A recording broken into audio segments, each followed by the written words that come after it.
안녕하세요. 다나나지 흉부외과의 문다나 원장입니다.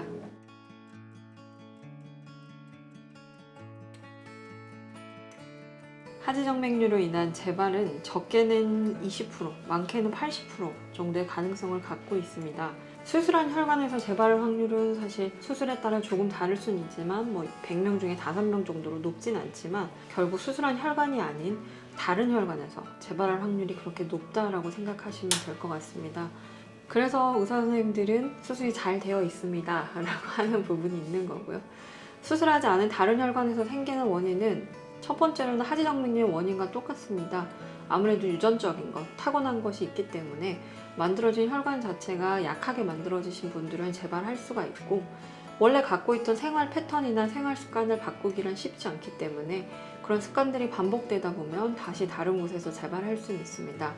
그리고 또 다른 원인으로는 우리가 치료했던 혈관이 겉으로 이렇게 연결되어 있는, 남아있는 다른 혈관들이 연결되어서 그 혈관들에서 재발되는 경우들이 간혹 있긴 합니다. 그래서 수술만으로 끝내는 게 아니라 수술 이후에도 꾸준히 정기적으로 체크 받으시면서 더 많이 진행되기 전에 간단한 주사 치료만으로 치료를 하시는 것이 더 좋습니다.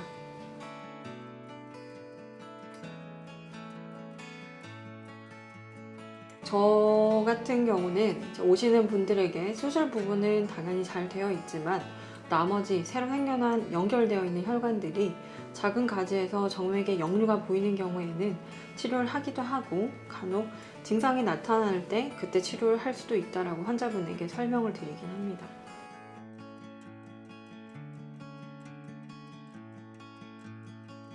하지정맥류는 모든 치료하시는 분들에게 설명을 하지만 수술로 끝나는 질환이 아닙니다. 수술 이후에도 꾸준히 관리가 필요한 질환입니다. 그만큼 평소 생활 습관에서 너무 한 자세로 오래 앉아 있거나 오래 서 있기보다는 1시간에 한 번씩 가벼운 스트레칭이나 운동을 해주시고, 하루에 적어도 2번 정도는 하루 30분 내외로 가벼운 운동을 하시거나 자전거를 타든 수영을 하든 그런 운동들을 해주시는 게 우리 하지정맥류 재발을 예방하는 데 도움이 되실 수 있습니다.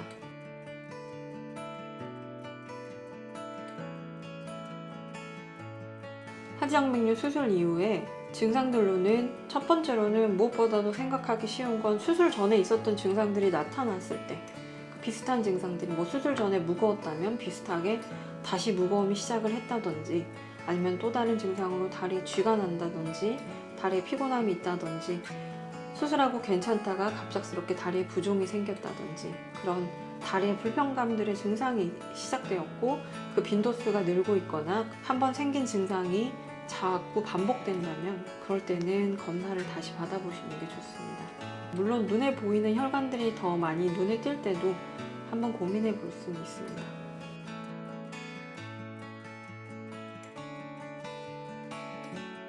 첫 번째는 정맥류가 역류가 심하게 있는 혈관의 위치가 중요하겠습니다. 위치가 어디냐에 따라 달리 할 수 있는데, 위치가 간혹 신경과 너무 가까이 있거나 피부에 너무 가까이 있는 경우에는 열로 하는 레이저나 고주파 치료보다는 열이 아닌 치료를 하시는 게 더 안전하다고 생각되어집니다. 그리고 정맥의 사이즈에 따라서, 즉 혈관의 직경에 따라서 수술이 가능한 수술이 있고 가능하지 않은 수술이 있습니다. 혈관 사이즈가 너무 큰 경우에는 레이저 수술이나 클라리베인보다는 고주파 수술이 좀 더 성적이 좋다라고 통계적으로 나와 있긴 합니다. 무엇보다도 사실 환자분들에게 중요한 부분이겠지만 가격적인 부분도 있습니다. 만약 혈관 직경도 평균적이고 위치도 비슷하다면 판단했을 때 수술의 회복 시간이나 통증에 대해서 덜 예민하신 분들은 가격적인 메리트가 있는 비열 치료를 선택해 보실 수가 있고, 좀 덜 아프고 회복 기간이 좀 더 빨라야 하시는 분들은 열을 사용하지 않는 치료인 클라리베인이나 베나시를 선택하실 수 있을 것입니다. 하지정맥류 치료의 최선의 선택이 되고픈 다나은 하지 흉부외과 문다나 원장이었습니다. 감사합니다.